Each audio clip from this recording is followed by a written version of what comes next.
दशकं 59 वेणुगान वर्णनम् कल्यतां रागम् त्वद्वपूर्णवकलाय कोमलम् प्रेमदोहनमशेषमोहनम् ब्रह्मतत्त्वपरचिन्मुदात्मकम् वीक्ष्य सम्मुमुहुरन्वहं स्त्रियः मन्मथोन्मतितमानसाक्रमात् तद्विलोकनरतास्ततस्ततः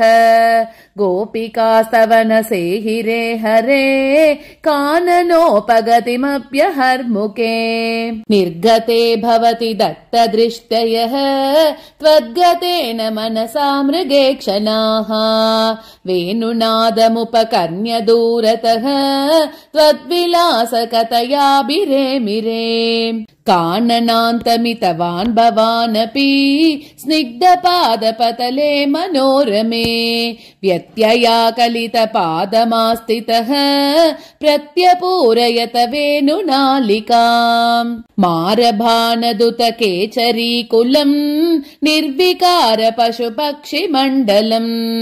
द्रावणम् च दृशतामपि प्रभो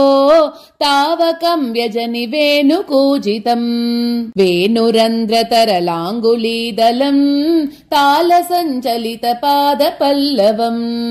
तत्स्थितम् तव परोक्षमप्यहो संविचिन्त्य मुमुहुर्व्रजाङ्गनाः निर्विशङ्क भवदङ्गदर्शिनीः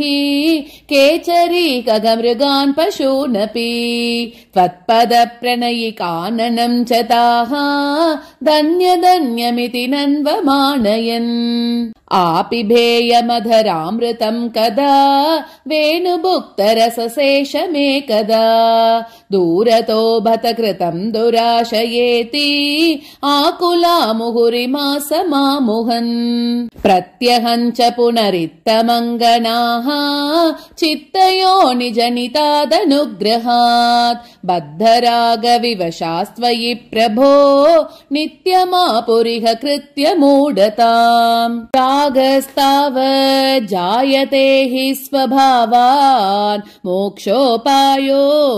यत्नतस्यान्न वा स्यात् तासां त्वेकं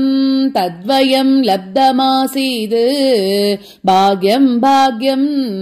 पाहि मां मारुतेश। नारायण अखिल गुरो भगवन्नमस्ते। सर्वत्र गोविन्दनाम संकीर्तनं गोविन्द गोविन्द।